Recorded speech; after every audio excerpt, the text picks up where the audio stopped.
How are you doing? I'm okay. Oh, welcome. Welcome to the About Nothing podcast or the Nothing podcast.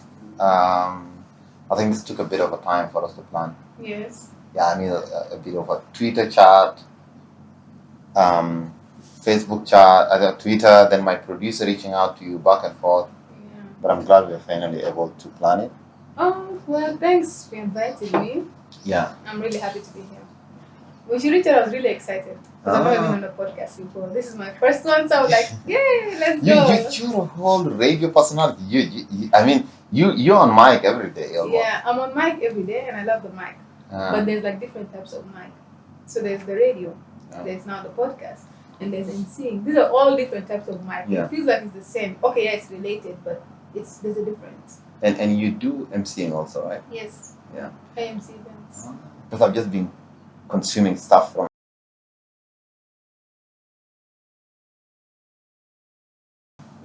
And I know, like, telling me, this. I realized like radio is very big in South Sudan. Very.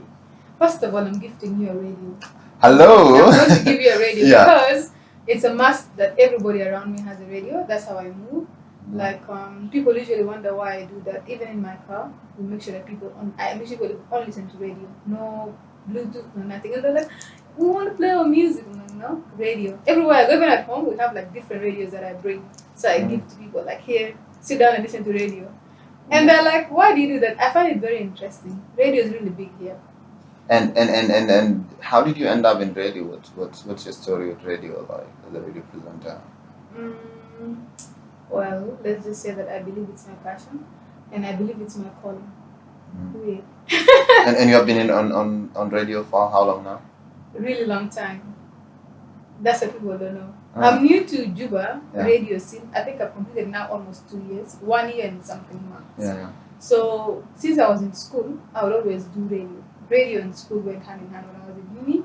I used to do trainings. I used to intern. I interned in different places and different radio stations. So I have been in the radio scene for a while, since 2016. I think 2016, yes. I've been in the radio, but I've been, then I'd go back to school. So finally I came back, I think 2019 August. Yeah, that's when I finally like settled down and I started working for where I was before Advanced Youth Radio. Yeah, so that's where it all started. And now you're with iRadio. Yeah, now I'm with iRadio. What kind of shows do you do at iRadio, or what? With iRadio? Yeah. Well, with iRadio is what I thought I would do when I was in school.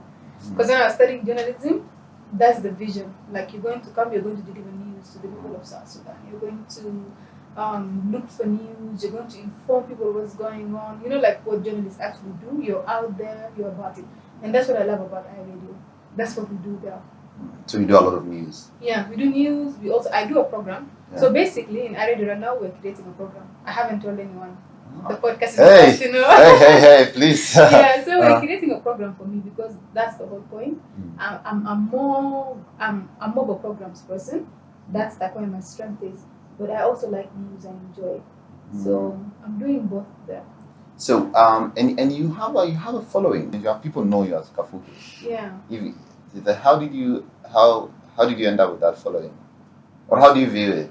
Well, I actually get shocked too. Yeah, I do get shocked a lot because when I started, you know how when you're on the radio, you don't really know who's listening to you. Like I just come here, I talk on the mic, and I go back home. So I didn't really know my impact. I had no idea. I would just come do what I love, and I'd go back home. It was like that every day. And then I started noticing that people know about it. Like one time I went to Kampala and someone in Uganda was like, Kafuki. And I was like, where do you know me from? They're like, the radio. I'm like, you listen to me?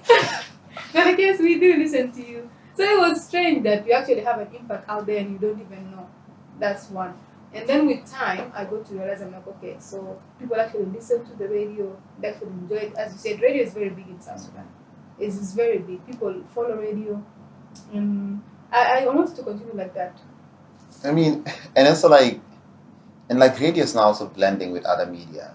Like we see, you guys started at Advance when you started doing the live. Yes. It was a very small thing. Yeah. But then right now, almost every radio station, not all, a lot of radio stations are doing live now. Yes. Yeah. What led that? I think at Advance you did it. What what gave the impetus for people for Advance to start doing live by then? Advance is a visual radio. That was one of the big strengths of the radio station, because radio, everywhere is now moving digital. People are always on their phone and stuff like that. So shout out to our CEO for Advance Youth Radio, Maya. He's a very creative person. He's a creative director. He's very smart when it comes to digital and stuff like that. So he's seen that like you can capture a lot of people by being visual. So Advance became like a visual radio. That's the vision for it. So that's why we started going live every day, because we're a visual radio. And that really picked up. That really it became big. Yeah, it became a big thing. Yeah, because I used to kind of, when I was at Defy Head, now we actually did the trends, and in terms of like, we realized that like a lot of other radio have biggest kind of social media following, have more social media following than Advance, but Advance has the largest growth in like 2020 and 2021. It's like almost over 1,000% growth on media, on digital, and I was like, wow, this is really good. Yes. Yeah. And the best part about it is that that's the vision, that's the strength. And sometimes when you try something, you don't really know what's going to happen, because the idea is that, okay, people in South Sudan don't really focus so much on the digital, even though it's a big thing in other countries. But in South Sudan, because of like the internet, the challenges, electricity in some places, you feel like maybe it will not really work. But it worked out. It became a big thing because we have a lot of South Sudanese outside of South Sudan. Yeah, the diaspora. And like when we stopped going live for a while, they would contact like, why are you guys not live? We want to know what's happening in the country. We want to know what you guys are doing. It just feels good when you guys are always there. So it creates an audience of its own. Yeah. Yeah. It becomes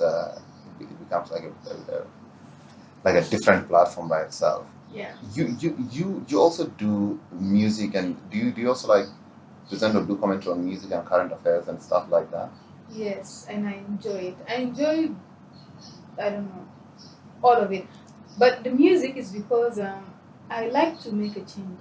Like people don't really give South Sudan music the credit that it deserves. That's how I felt. I don't know if it's true, but I just felt like South Sudan music was not being given the space that it's supposed to give.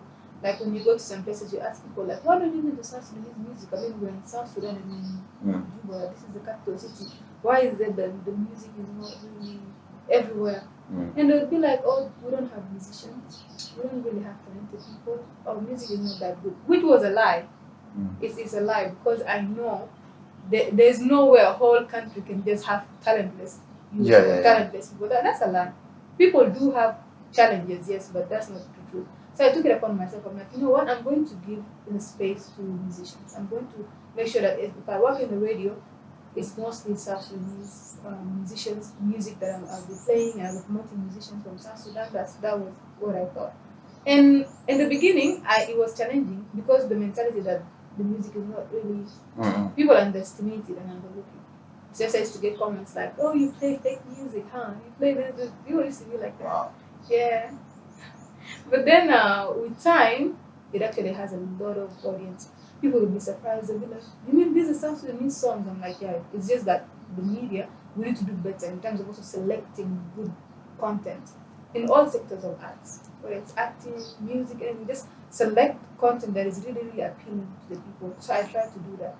That's what I try to do every day, and I hope I'm doing great. But I mean, you are definitely, and I think this idea of like, as you said, like we cannot have a whole country with talentless youth. Yeah. And for me, it took me time to start kind of like now, like looking at South Sudanese music, and not only looking at this South Sudanese music, but also looking at all the South Sudanese music that I haven't listened to. And I was just like, the other day I was listening to this guy called 7 Degrees. Yeah. And also I was listening to Rocky J, because I don't know why I didn't listen to Rocky J before, but I got to listen to him when Dynamic did a collab with him. Yeah. And I was like, this guy has an amazing voice. He's like, he has an amazing voice. He's expressive. And then I realized each of these people just have their own talent and their own voice. And they're doing it so well, as you say. Yeah. So it just depends. It really does depend. These people are talented. They're out there. There are many of them. I just feel like, as the media, now like the podcast you have and the radio, hopefully TVs that are coming up in South Sudan, we need to just really make sure that we promote our own. Because it's there, it's just like promotion that is a bit It's a promotion that is a bit lagging behind. Now, I think also the media acts as a gatekeeper also in kind of like bringing people on or not bringing people. And I think the work that you have been doing, kind of promoting South Sudanese music and promoting that, really showcases and brings talent and also discovers people. That's the other thing that the media does, because there are people who are like totally on the shadow. No one knows about them, but once radio or the media centers them, and then people are like, oh, this is interesting. I want to see this guy elsewhere. Yeah. Or I want to see this lady elsewhere. Is there any challenges in doing this? In doing the work that you do? Yes, it's a lot. It's a lot of challenges. It's nothing is easy. You know, the media in South Sudan is a bit. It's still, I'd say, I don't know how to call it. Not upcoming, but it's like there's strength in media, but people don't know how strong media is sometimes. That's how I feel about it. And there's a lot of censorship in the media. The media is not really as free as you would like it to be. And I don't know if it's it that we're self-conscious, because I have this sometimes before. Okay, everywhere there has to be consciousness and censorship. Yeah. All over the world, every media has to be like aware of what is going on. Regulated, You have to be, you make sure that whatever you're giving out is balanced and it's all that. But then also, it's just somebody feels like it kills the art when censorship is too much. You know, there are a lot of challenges in the media. Yeah. Sometimes, like one feels. Do you think, like, as a radio presenter, you're always like cautious? You censor yourself even before someone else comes and tells you? Are there red tapes? Are there red lines in what you should say and what you shouldn't? Yes, it's definitely there. It did not happen to me, and hopefully it never happens. But it happens to colleagues, a few colleagues that I have seen, and I was like, oh my god. Because okay, for me, I'm careful. I'm very careful. I make sure that we move carefully. But then I've seen that happen to a colleague, and it wasn't that good. It was very bad. So she did she was just doing her job, which we call celebrity gossip. Yeah. So she's gossiping somebody, and the person took it personal. You know how it is here. So took it personal, and it became a big issue for her. So I was watching that, and I was like, okay. And I've seen also other colleagues that have gone through all that. So the censorship is too much, and the media is, I don't know. So are there like a lot of people? Do you think a lot of celebrities take things personally? They don't like it when someone does celebrity gossip or people talk about them? Some of them, yeah, a lot of them actually. But it depends also on the context. But I think they want that. They want people to talk about them. Yeah. Because otherwise, what is there to their celebrity if the media is not? Yeah, but then I think everybody wants people to talk about them in a positive way. They want the goodness. Like, you want people to talk about you in a good way. But the minute it's a negative thing, especially if you feel like it's not true, it will also become a problem. But then some people know how to take things lightly. Like, they'll just chill. But then some don't. And if they don't take it lightly, you already know it's going to be a problem. And when South Sudan is such a close community, everyone knows everyone. It just becomes a big problem. Yeah, you are an event and all you see, like it's like people know each other, communities know each other, society knows each other, so it's just an issue. What about you personally? What do people talk of you in a negative way, or people? Negative way? Yeah. I do get the negative comments, but the positive outweighs the negative. I'll say that. I've seen it. How do you deal with negative comments? Negative comments? It depends how you deal with negative comments. I think you have to be self-aware. Yeah. Like, when you're aware of yourself, you know who you are. It's easier to deal with the external negative energy. But I would say I handled it well now. But before, when I was younger, definitely would affect. But now it just feels like I've developed an understanding that when people say something, you're still young. You were younger, but you're. Yeah, when I was younger, I don't know. Okay, like development and maturity. Yeah. But I'm just saying from a pressure point of view. Like, I mean, I don't know how old you are, but you're not my age. I'm guessing like yeah. But like when I was your age, probably like I wasn't known or a radio personality or getting all this pressure. Yeah. It must be something. Yeah. But I would say that South Sudanese are really, my people have supported me so much. I would say that I'm really grateful because I see how it is. I spoke to a certain celebrity here in South Sudan, I don't know if I should mention her name, but she spoke to me of this and she told me, she's like, Kafuki, it's really hard for South Sudanese to like somebody, like, especially if you're a public figure. People like you. And I said, yeah, it's true. And I'm appreciative of that. I'm grateful that they picked up the positive more than the negative, because it's like when people pick up on the negative, it just brings you down, brings down everything. But then the positive is okay. What makes it hard for people to be liked in South Sudan? People to be liked in South Sudan. Yeah. First of all, everywhere you go, you know what they say, do as the Romans do. Yeah. Exactly. So I think that's it. Yeah. You do what the Romans do. Like you come to South Sudan, you know South Sudan culture is totally different. That's what people don't understand. Our culture is really, really different from most cultures. So you can't compare South Sudan cultures to like even the close by communities or countries. You can't. South Sudan is a different people. They have a different understanding. I think it's influence of like just different cultures or we're all over the place. Yeah, it's awesome. But then the culture here is a bit I'll say it's different. So understanding your environment is number one to being liked.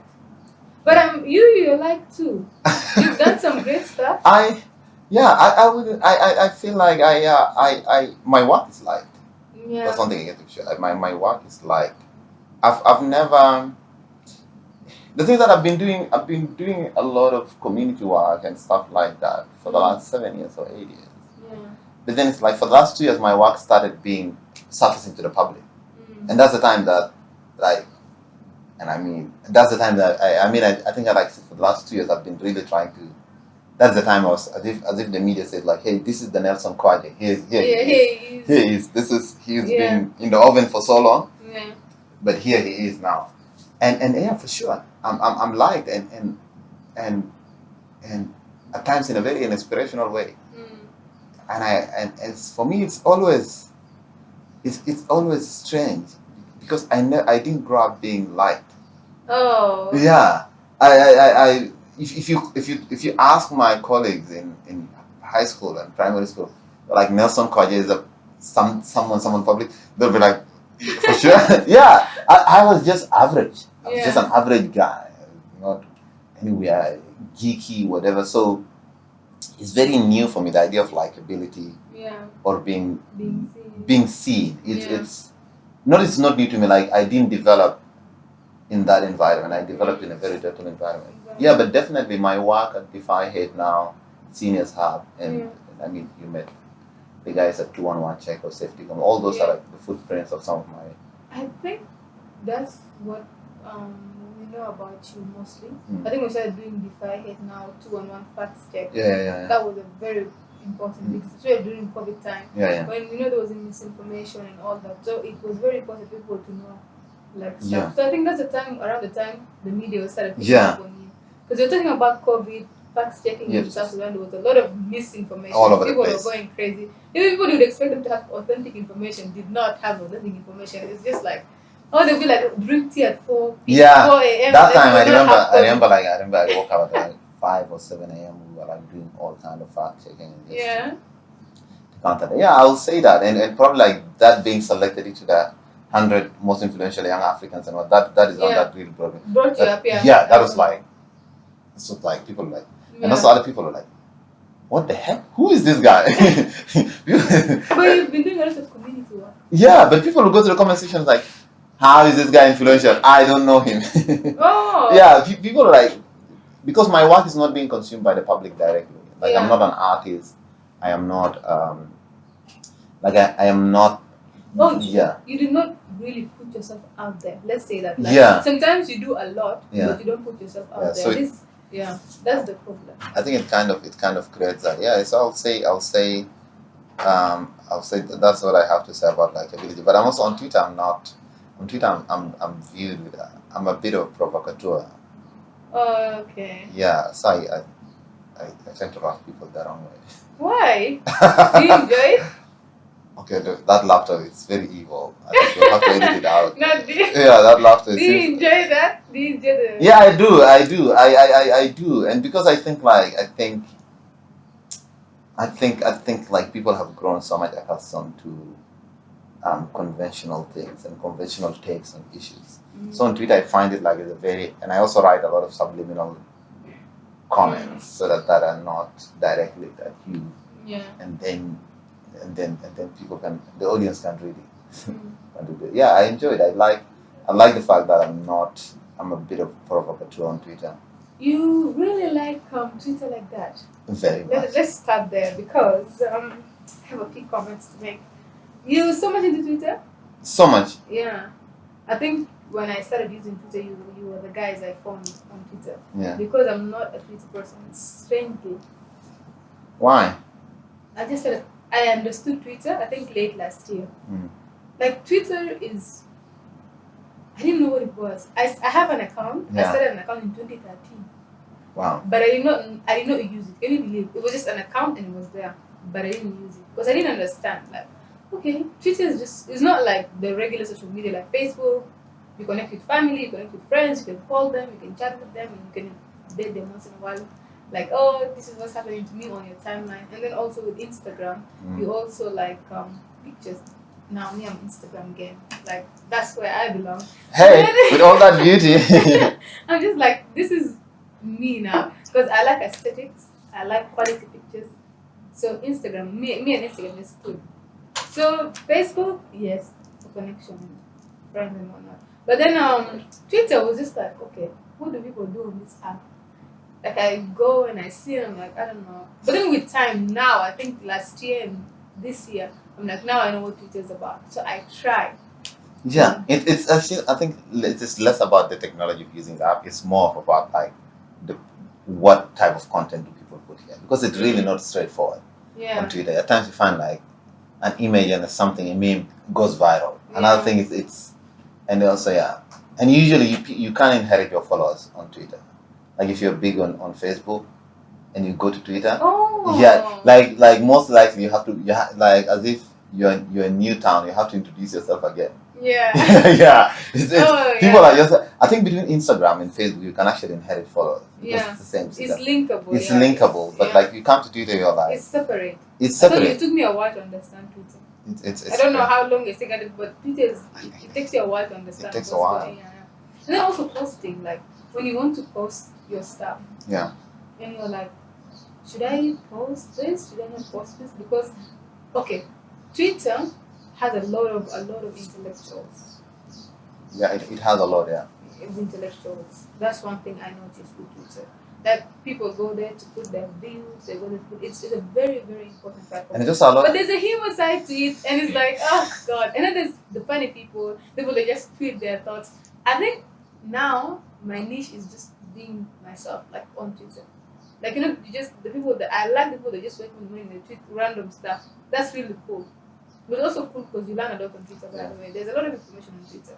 I think so. I think also there are a lot of pretentiousness. There are a lot of people who think they are important and they're not. On Twitter? Everywhere. Yeah. Some people are like, oh, I wake up. This is what you should. I'm like, so what? We will pretend on social media. Everywhere. All together.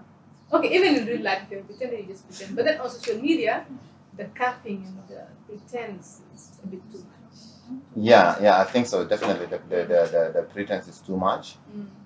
But also, I don't think someone can be like their true self on social media because it's a limited medium. Yeah. You can never be. But are people their true self? Are they their true self even in real life? It depends what true self is. No, like, are people natural? People are not. People are not. In real life, yeah, in real life, people are not. People are. Because that's why social media is like that. Because I feel like people are natural in real life. And what is natural? Like just being yourself, being authentic. I feel like people are not authentic in real life. That's why they're not authentic on social media as well. What does it mean to be authentic? Just to be your true self. You know, people, it's very hard to be yourself, by the way. That's one thing I came to discover. One of the hardest things to do is to just be yourself. It's easier to go with the crowd. It's easier to follow the trends. It's easier to just see what's going on there, and then that's what you be like. You probably have a lot of friends. You have a good life if you're an easier follower. But like if you're genuinely yourself, it's really hard. That's what I feel like. But also, I think there's a reason for that because yourself is not a static thing. People usually try to aspire, and people you see this thing of like, is it fake it until you make it or manifesting or what? I think a lot of this manifesting thing is what people do. Yeah. People say like, I want to behave as if I'm rich, or I want to behave as if I'm fit. People want to be their aspirational self. And the problem is that how much of that is good for you. Yeah. Yeah. I think it's just balance. Probably inspiration is very good. I really like inspiration. I'm inspired all the time by different things. So I think inspiration is a good thing, but balance is also very important. Yeah, I think so. I think so. Like, I mean, I know people who say, I am a CEO, and I know they're not a CEO in the way a CEO is. They say, like, I'm the CEO of my things, my company, Yeah. or of my, and I'm like, okay, you're a CEO of a one person company. I mean, it's not like the same as the CEO of MTN, but I understand it. I understand where you're coming from. Yeah.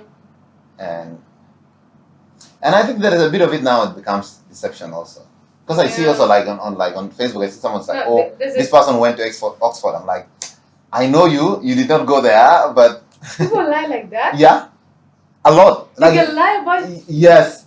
You can lie about Oxford. I mean, if all your friends did not go to Oxford, you can get away with that. Oh yeah, but that's a huge lie. You know. I see it on people's timeline. Yeah, but it's good to tell white lies, like lies that are small. But a big lie like that, you're going to get caught. Because all these things, they can be verified. Yeah. Like now, if you do the fact checking. Yeah. Like if somebody says they want to do, you can.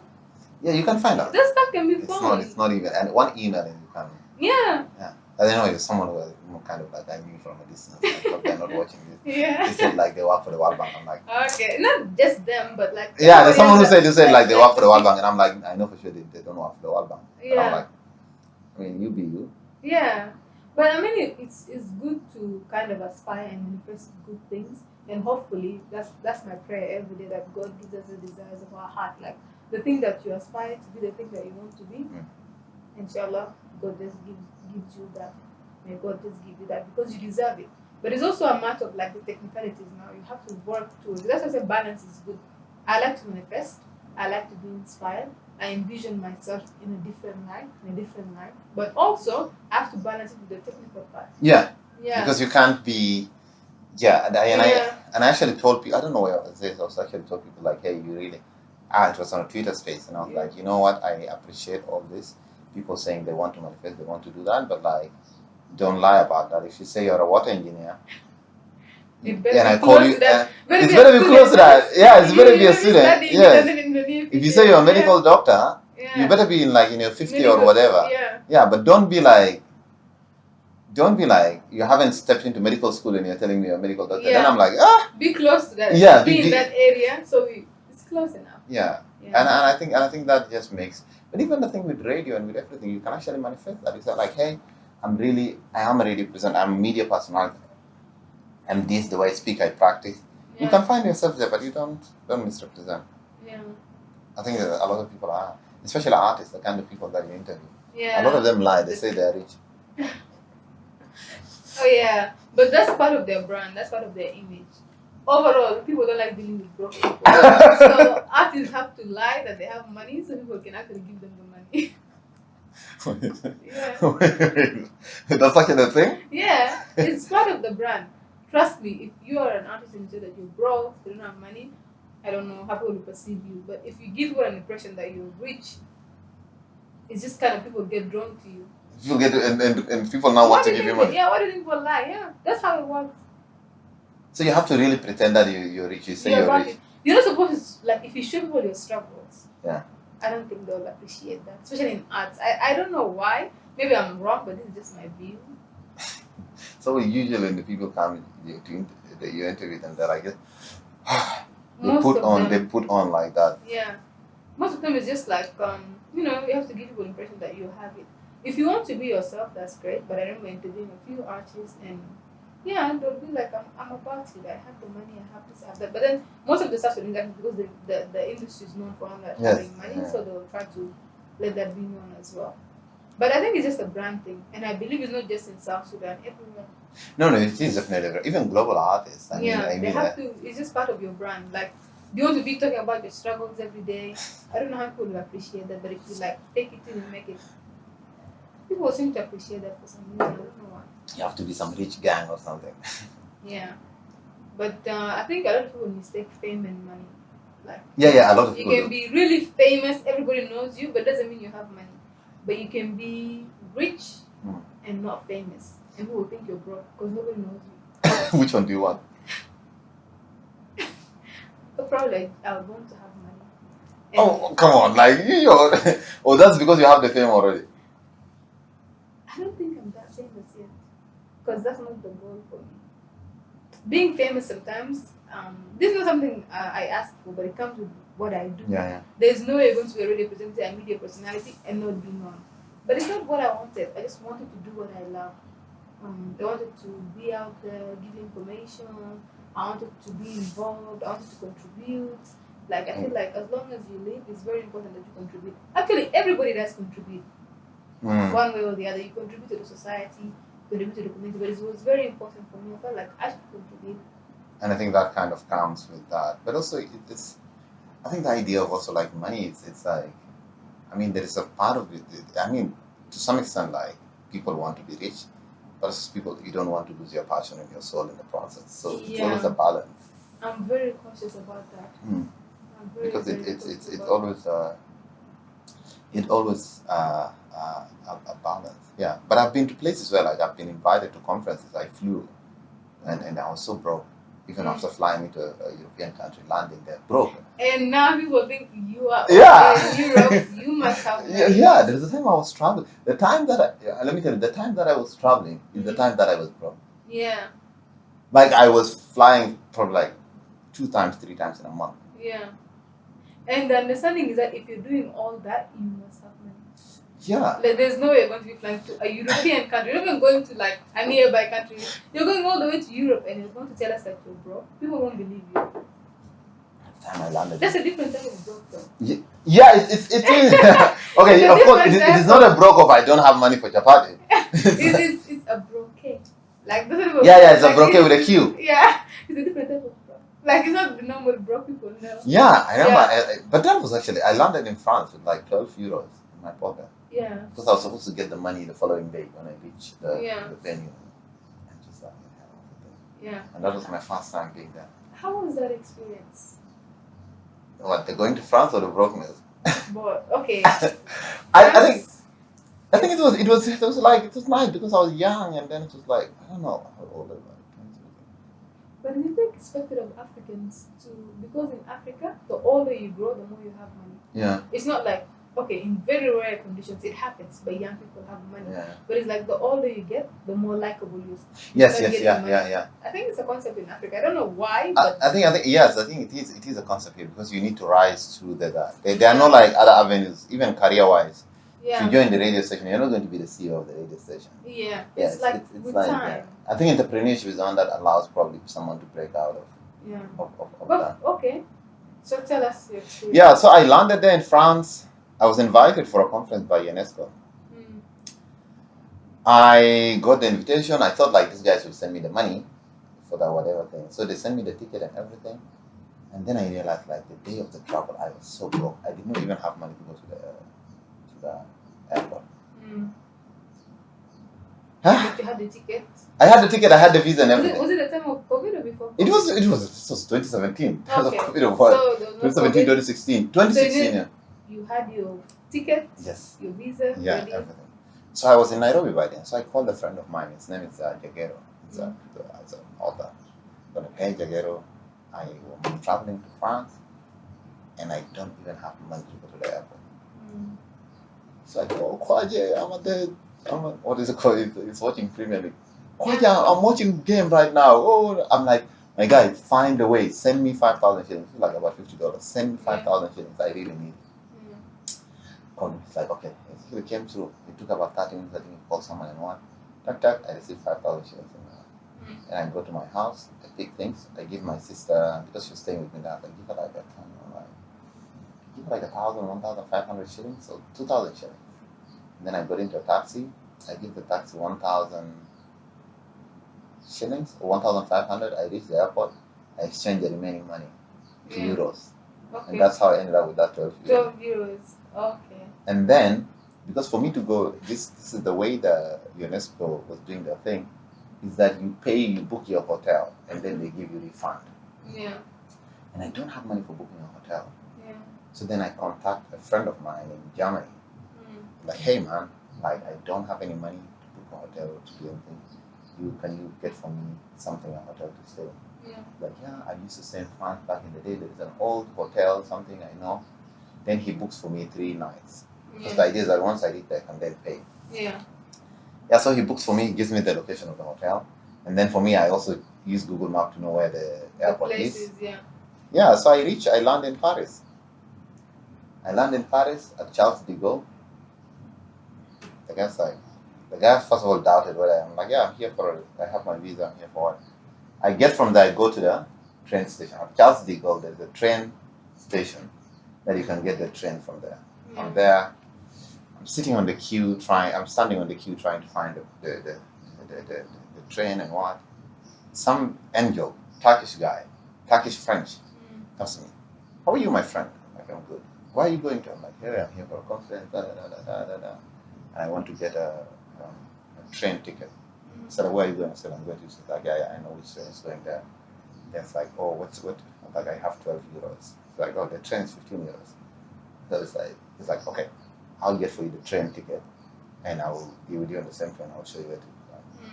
So the guy got for me the train ticket. It's like, and I came and talked to me in a very dramatic way. My friend, you are a small guy. I am a big guy. Now I help you. When you become a big guy, you also help another guy. I'm like, okay. Yeah, and then the guy was just talking to me. He was just talking to me on the train, telling me what, this is what, no. He's a Turkish French construction guy who worked across Africa and what.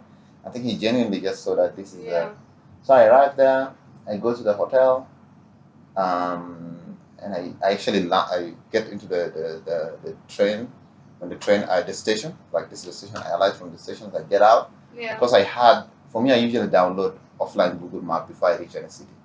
So I had the place. Then I came to the hotel. Like, Mr. Nelson, yeah. Then they took me to my room. So it was the weekend, so I stayed Saturday and Sunday. Then on Monday, I went to I remained, like, actually I used part of the money to eat. Then I remained a few euros. I took the train to the venue. I arrived there. This guy gave me 1,400 euros. How much is that? That is like it's like about $1,600, $1,700. Okay. Yeah, and then I was like, wow. Then I pay for the rest of my hotel. You're like, no, yeah, but okay. yeah, like really okay. Then I send money back home. I'm like, hey, I send money to my sister. I sought out my friend whom I borrowed from. Yeah, but this is like, it's like my dreams and aspirations probably like were way ahead of my pocket. Yeah. Yeah, so it's. But it's allowed.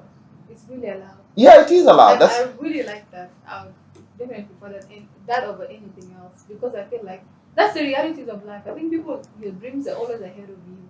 It's just how you get there now. No, definitely. And it's the realistic part of it that we're talking. Like, you have your aspirations and your dreams, but technically, where are you? Yeah, and I think you just want to match up between those aspirations and dreams, and then like technically. Yeah, you did that. Yeah, I did that, and then from there on, like, I traveled. I went like so far continent. Is it 22 or 23 countries? Yeah. It's crazy, like all over the place, and just doing conferences, doing workshops, running projects. Yeah, it's just probably then like my work in South Sudan is just like started recently. Yeah, but I've worked in Kenya, I've done some work in Uganda, in Cameroon, in Ethiopia. So like I've been like doing stuff in a lot of places, and it's amazing. It's amazing to do that. What would you say about like career choices in South Sudan? People choosing careers, like you choosing a career which is like I think you're so much into humanitarian. I'm a technologist. Now you branch up to like media. Yeah, no, I really come on, like, how? Into media. If I had. It's a bit of media and stuff like, because my background is in technology. I'm a technologist. I'm an IT and network engineer. Yeah. Okay. So, but because I really don't view careers as boxes. I think probably humans have limited themselves over the years. Seems like the formal work and the stuff like that. Yeah. I mean, people should be able to do more than one thing. Yeah. I mean, you should. Back in the day, probably like everyone knew how to hunt, and people knew how to get water, how to do it. Like people. I think a human should be able to do more than one thing. So, But here in South Sudan, there are limited opportunities. It's actually really not about the career. So career choices become limited, become really geared towards career choices become really geared towards money making. Yeah. And that's why everyone wants to be a pilot and a petroleum engineer or a doctor or no one wants to become other things because the money It's not really that's what media like. But you go to other countries like even in Kenya and Uganda, or you go to other places, media has a lot of money. Just being a camera person alone can just and look at the US. You can just be a camera person, not even a camera person. You can be a camera person who specializes in one type of camera for certain type of movies, and you can make thousands of dollars out of that. Yeah. But here for us, the cake is smaller. Yeah. Well, we're hoping with time it will change. I think it will, but it needs a bit of a push. We're hoping that it will change. And actually, it wasn't like that. I had. So me, I came during a very bad time for the media. But before me, I had the people who used to make really good money, and the media was actually very lucrative. But over the years, because of everything that South Sudan has been through, it kind of drained the media too. It drained so many sectors in the media. So now the media is like not really well paid. That's what happened to the media here. It's affecting everything. It's affecting everything. But I came during that time. I came after that time. So people were like, "Oh, Kafuki, you are not here." Like when we were getting the dollars. Yeah, so like the big journalists, they talk to me like, "You are not here." Those days, and I'm because a lot of them built houses and did what you're like, you are not here during those days. So we were hoping for the better, hoping to return like that or even be more better than that. So it's kind of like something we have to fight for because it's very important that media houses are supported. Media houses, like journalists, any type of journalism that you're doing, you're supposed to get paid because they're doing a very important role in society. So there are a lot of like really, really good journalists, right? It's just like how people tell me, "Oh, Kafuki, you're like the best radio presenter out there," and I'm like, trust me, there are many good radio presenters, but they're not in this field. Yeah, they're probably working as security guards or whatever. They're doing other stuff that they feel like brings them more money than to be radio presenters. They'll do other stuff in the media. Like I've had a conversation with a friend that she studied communications as well, but she's doing something so different from what communications is. When I asked them like, why aren't you like being a journalist? Why aren't you doing what you're actually passionate about? Because she is passionate about it. She's like, it's not technical, it's not practical. You can apply that in your real life. Like, it just. Yeah, but I think that's also happens the same with the artists, and also like with even. But with artists, I don't think you can be an artist and think that that's going to pay your bills. Yeah, that would be very naive of you. Yeah, that would be very naive, and people you don't know how the business works. I think unless you are a dynamic or Emmanuel Jao. Yeah. But even Dynamic and Emmanuel Jao, they use their arts probably to get other deals. Probably they have something that they're doing on the side. If you're an artist, I believe you should be doing multiple stuff. That's just my opinion. I don't know how true it is. But I feel like running a water truck?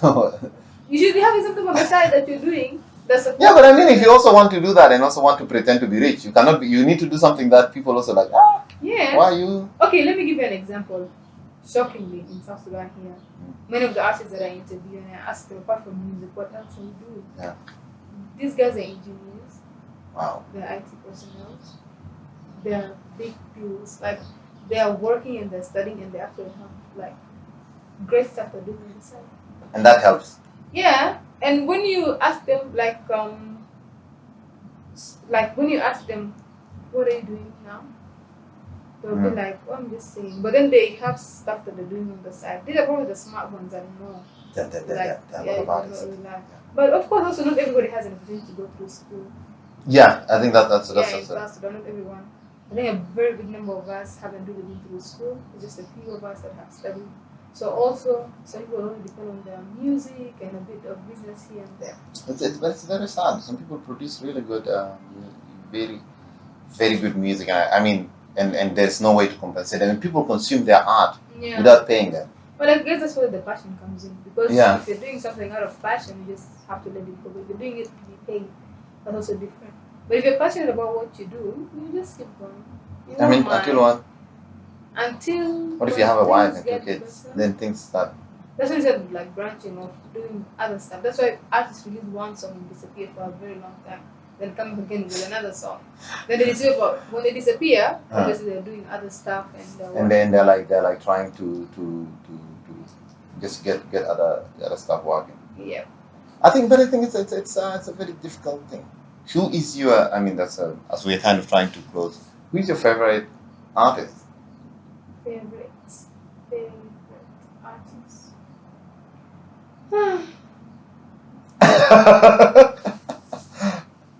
Favorites.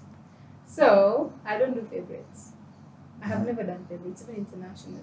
Yeah. Like I don't have a favorite artist because I'm a consumer of just different types of art. Like even in my real life, I consume different types of things. So I like a song. I don't think there's an artist that I like so much. Every song they release, Yeah. I don't have that generally. So if you release a good song that I vibe with, if you release an album, probably from the album there's like 2-3 songs that I like. But I can give a shout out, but I don't have favorites. I think it's, yeah. I think you think it's just like no, but I agree with you. Also, it's also about that. I think every once in a while, yeah. For me, I go and I dig something, and I'm like, this is so good. different. There's like artists that are not even known, and you listen to them because there's one song that you like, and there's others that are really known. You also listen to them because there's songs that they like. So it's like different. I don't think I have a favorite, somebody that drives me crazy. I would wish I had that. But are you starstruck when you see some people? Some people? Yeah. In the beginning of my career, yes, I used to get starstruck. Because at the beginning of my career, actually, when I started being a radio presenter, there are some people that I really like had like many stars. Yeah. Before I was even a radio presenter, I used to watch the music on YouTube. Some had Life Avenue. Who else did I used to listen to on YouTube? So you know how YouTube is when you're in university, you just watch stuff online. So High Life Avenue stuff was really good. Ali Joma was really good. Ali Joma was in Kenya where I was. So one time he had a concert, I think, and we went to the concert, and I knew who Ali Joma was. That was the time I actually started singing at that stage. Yeah. So after some time, like Ali Joma is very authentic. He's good with his music. Dynamic. It's really good. Dynamic was just a song, one song that I like to this day. Halawa. Yeah. To this day, that's the one song from Dynamic that I like so much. Emmanuel Dial, because of the content that he puts out there, like his latest song is really good. Who else? Banjilosi. Yeah, Banjilosi. One artist that I really like, also Juna the Star. I really like Juna. I feel like Juna she does have good content because I'm using. She does have really good content, even though my belief is that female musicians should be outdoing the male musicians. I don't know. I feel like they should be outdoing them because it's like females are usually easily likable everywhere. Okay, the males are likable too, but the industry is dominated by guys. The girls have an advantage. You know, like Beyonce. Yeah. Look at how she's likable. Everybody likes her, and many people people lean towards female because guys like the women. Women also support women in terms of arts. If your art is really good, so Juna the Star is really great. Who else? Black Queen is also good, and Rebecca Trey. Rebecca Trey is good, but the time she was off, I think that's what pulled it. But she's also good. She does mature music. Trisha C. Rest in peace. That girl was really amazing, and she had a song called with £1. It's called Kalas. Something like that. That's one of my favorites to this day. Yeah, so there are a lot of talented artists. I don't have a favorite. I don't know. I think nobody's driving me crazy yet. What about Kwaye? Kwaye here. What if Kwaye releases a song?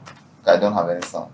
But you better listen to them. Will drive us crazy. We're not gonna pretend. Like you want. Come on, you're my homie. I release something. You take it to the radio. You say like, you say this is bad, but you're like, hey, listen to this Kwaye guy. I don't do that. Even when I don't, I think this is what I can't. Do people message you and say like, hey, please say something about my song? Do people send you songs that you promote? Yes, all the time. All the time? Yeah, I'm in contact with people, a lot of people's managers and whatnot. So they email me the music, all that. They talk to me about it, like promote it, do this and all that. And my say is usually the same. Where the media is here to support, promote, and do all that. But your art has to be according to the show standard. Like it doesn't mean that your music is bad. It just means that it is according to that specific show standard. From one show to the other is different. Like maybe for me, I won't promote a certain song, but there's a show within that same radio that will love and promote that song. So from one show to the other, every show has a sound. If it fits my show, definitely we're playing it. If it doesn't, then I'm going to play it. It is an issue because then people start catching feelings, huh? no, people haven't caught feelings. I hope they have not caught feelings. I mean, they haven't told you that they've caught Yeah, feelings. I hope they have not. But I'm very usually I try to be as honest as possible. Like I tell them, like your songs have to be a certain type of way, that type of vibe, because what I'm trying to curate, I'm trying to create a very excellent Yeah. image of South Sudan. I'm a PR, by the way. Oh. People don't know that background about me. I'm a public relations person. Oh. So image to me is very important. So that's how I kind of operate, even in the radio. Do you think sometimes there is songs that are released and at times you don't like it and then it takes some time it becomes something?